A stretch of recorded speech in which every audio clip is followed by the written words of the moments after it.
Welcome to Andhraprabha. నా పేరు సాయి. గీతాంజలి తెలుగు రాష్ట్రాల్లో ఎక్కడ చూసినా ఇప్పుడు ఈ పేరే వినిపిస్తుంది. ఈమె సూసైడ్ నిజంగా అది మాటలకు అందని ఒక విషాదంగానే మనం చెప్పొచ్చు. ఎందుకంటే ఇవాళ రేపు మనం ట్రోల్స్ కానీ మీమ్స్ కానీ చూస్తున్నాం. ఈ ట్రోల్స్కి మీమ్స్కి గురైన ఎంతోమంది బాధితులు ఎన్నో రకాలుగా బలవన్మరణాలకు పాల్పడుతున్నారు. ఎన్నెన్నో జరుగుతున్నాయి. సెలబ్రిటీలు కూడా ఈ ట్రోల్స్ మీమ్స్ని బారిన పడి ఎంతో మానసిక వ్యధకి గురైన సంఘటనలు మనం చూస్తూ ఉన్నాం. అయితే అసలు ఈ ట్రోల్స్ ఏంటి, ఈ మీమ్స్ ఏంటి, ఎవరి కోసం మీరు ట్రోల్స్ చేస్తున్నారు? మీకు ఒక పార్టీ నచ్చింది, ఆ పార్టీ కోసం మీరు ట్రోల్స్ చేస్తున్నారు. ఆమెకో పార్టీ నచ్చింది, ఆ పార్టీ గురించి ఆమె మంచిగా 4 విషయాలు మాట్లాడింది, లేకపోతే ఆమె ఒపీనియన్ ఆమె షేర్ చేసుకుంది. అంత మాత్రాన ఆమెను ఇలా ట్రోల్ చేయటం, ఆమెను ఇంత మానసిక వ్యధకు గురి చేయటం ఎంతవరకు కరెక్ట్ అనుకుంటున్నారు? మీ ట్రోలింగ్స్ వల్ల, లేకపోతే మీరు చేసిన ఈ మానసిక క్షోభ వల్ల ఆమె చేసుకున్న బలవన్మరణానికి ఎవరు ఇప్పుడు బాధ్యత వహిస్తారు? ఇది మీరు గెలిచినట్టు అనుకుంటున్నారా? ఈ పాపం మిమ్మల్ని, మీ కుటుంబాల్ని, మీ పిల్లల్ని వెంటాడకుండా ఉంటుందా? ఈ కర్మ మీరు తప్పించుకోగలుగుతారా? ఇప్పుడు ఆమె చనిపోయింది, దానివల్ల మీరు ఏం సాధించారు? మీరు సంతోషపడ్డారా? లేకపోతే మీరు దేనికోసం అయితే ట్రోల్స్ చేశారో, దేనికోసం అయితే మీమ్స్ చేశారో, మీరు చేస్తున్న ఆ ఒక్క ఇది ఫుల్ఫిల్ అయింది అనుకోవచ్చా? నిజంగా ఒక మహిళ ఎంత బాధ అనుభవించుంటే, ఆమె 2 పిల్లలు ఉన్నా కూడా ఆమె నిన్న ఆ పట్టా తీసుకుంటున్నప్పుడు, ఇళ్ల పట్టా తీసుకుంటున్నప్పుడు ఆమె చెప్పిన వీడియో కానీ, ఆమె చూసిన వీడియో కానీ చూస్తే ఇంకా నాకు కష్టం తీరిపోయింది, నాకు ఒక ఇల్లు వచ్చింది, నా కళ ఇది, నాకు ప్రభుత్వం ఆ సహాయం చేసింది, ఇంకా నా పిల్లల పేరుని చక్కగా ఎఫ్డీ చేసుకుంటాను, నా పిల్లల్ని అట్లా చూసుకుంటా ఇట్లా చూసుకుంటా అని చెప్పి ఆమె భవిష్యత్తు గురించి, ఆమె ఫ్యూచర్ ప్రణాళికల గురించి ఎంతో చక్కగా చెప్పిన గీతాంజలి ఈ వీడియో వచ్చిన వారం రోజుల్లోపే ఇలా బలవన్మరణానికి పాల్పడటం అనేది నిజంగా ఈ సమాజంలో ఇలాంటి ఈ ఫాస్ట్ యుగంలో ఇదొక మాయన మచ్చనే చెప్పొచ్చు. ఇది ఆమె కావాలని ఆమె మీద మీరు ట్రోల్స్ చేశారా, లేకపోతే ఏంటి, ఆమె ఎందుకు సూసైడ్ చేసుకుందనే దాని మీద మళ్ళీ వీళ్ళు కొంతమంది సోషల్ మీడియాలో పోస్టులు పెడతాం మొదలుపెట్టారు. ఆమె ముందే చనిపోయిందని, ట్రోల్స్కి ముందే ఆమె సూసైడ్ చేసుకుందని. అసలు ఈ ట్రోల్స్కి మేము దీనికి ఆమెను ట్రోల్స్ చేసిన దానికి టీడీపీకి ఎటువంటి సంబంధం లేదని, లేకపోతే ఆమెను మేము చేయలేదని, ట్రోల్స్ చేయలేదని, ఆమె ఇంకా రకరకాల కారణాలతో సూసైడ్ చేసుకుందని మళ్ళీ దీని మీద కూడా మొదలుపెట్టారు. దీని మీద ట్రోల్స్ చేయటం, దీని మీద ఒక రివర్స్ కౌంటర్ చేయటం మొదలుపెట్టారు. అసలు మీరు ఈ రివర్స్ కౌంటర్ చేసే మీకు కొంచెమన్నా సిగ్గుందా? ఎందుకంటే ఒక మహిళ, మీకు సిగ్గు లేదు అనుకుందాం, కరెక్టే, బాగానే ఉంది, మీరు ఏంటన్నా మాట్లాడారు, రకరకాలు చేశారు, అంతా బాగానే జరిగింది.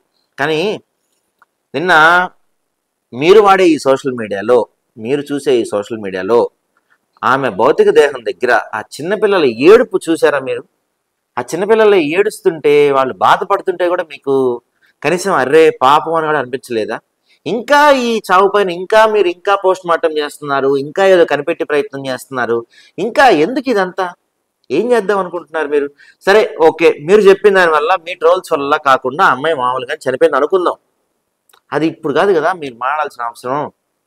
దాని మీద మళ్ళీ మీరు పోస్ట్ మార్టంలు చేసి పెద్ద సిఐడి లాగా, మీరు సిఐడి లాగా, సిబిఐ లాగా మీరు ఎంక్వైరీలు చేసి అది అప్పుడు జరిగింది, ఇది ఇప్పుడు జరిగింది, ఇది అని మీ ఇంత టైం ఇంత ఖాళీగా ఉంటున్నారా మీరంతా?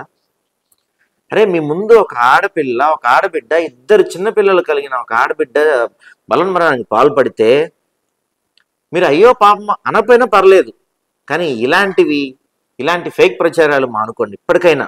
ఈరోజు మీరు చేసే ఈ ఫేక్ ప్రచారాల వల్ల, ఈ ట్రోల్స్ వల్ల ఒక మహిళ చనిపోయింది.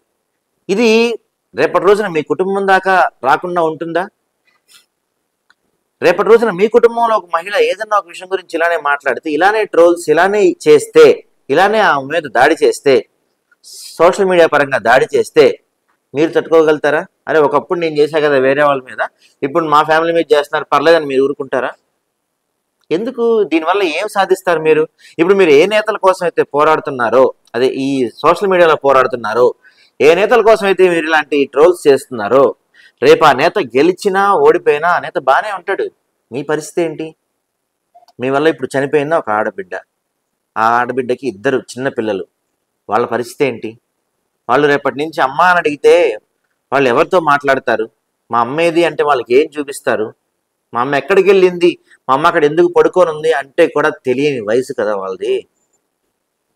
ఇప్పటికైనా, కనీసం ఇప్పటికైనా ఆమె చావు మీద కూడా మీ సిఐడీలు, మీ పోస్ట్ మార్టంలు మానుకొని ఇప్పటికైనా మీరు చేసిన తప్పుకి పశ్చాత్తాపడండి. కనీసం మీరు చేసిన తప్పు కొంచెమైనా తగ్గించుకునే ప్రయత్నం చేయండి. ఇప్పటికైనా ఈ వ్యక్తిగత దూషణలు, ఈ ఒకళ్ళని టార్గెట్ చేయటాలు, ఈ సోషల్ మీడియాలో ఈ ట్రోల్స్ ఇవి తగ్గించుకొని పనికొచ్చే పనులు, లేకపోతే మీ నాయకుడు వెనక కూడా చాలా ఉంటాయి, ప్రతి నాయకుడి వెనక కూడా చాలా ఉంటాయి, వాటి గురించి మాట్లాడండి. రాష్ట్రానికి పనికొచ్చేవి చూడండి. రాష్ట్రం దాకా ఎందుకండి, మీ కుటుంబానికి పనికొచ్చే పనులు చేసుకోండి. మీ వల్ల అన్యాయంగా ఒక ఆడబిడ్డ ఈరోజు చనిపోవటం మాత్రం నిజంగా దారుణం అనే చెప్పొచ్చు. దీన్ని ఖచ్చితంగా మేము ఖండిస్తున్నాము. ఖచ్చితంగా ఆ కుటుంబానికి మా నుంచి, మా మీడియా నుంచి, మీ నుంచి ఎంత వీలైతే అంత ఆ చిన్నపిల్లలకి ఆమె చివరి కోరికనే చెప్పొచ్చు. నాకు సొంత ఇల్లు చివరి కోరిక, ఇల్లు ప్రభుత్వం ఎలాగో ఇచ్చింది, మా పిల్లల పేరున ఎఫ్డీ చేయాలని కోరుకుంటున్నా అని చెప్పింది. అది ఆమె చివరి కోరిక అనుకోవచ్చు. ఈ వీడియో చూసిన వాళ్ళు కానీ, చూడని వాళ్ళు కానీ, మీకు తెలిసిన వాళ్ళు కానీ, కనీసం మీలో ఇప్పటికైనా మానవత్వం ఉంటే ఆ పిల్లల పేరున ఎంతో కొంత మీరు ఎఫ్డీ చేసే ప్రయత్నం చేయండి. మీరు ఒక్కలే చేయలేకపోయినా మీరు కొంతమంది కలిసైనా ఆమె చివరి కోరిక తీర్చండి. ఇప్పటికైనా ఈ సోషల్ మీడియా ట్రోల్స్, వ్యక్తిగత దోషణలు మానుకుంటారని భావిస్తున్నాం.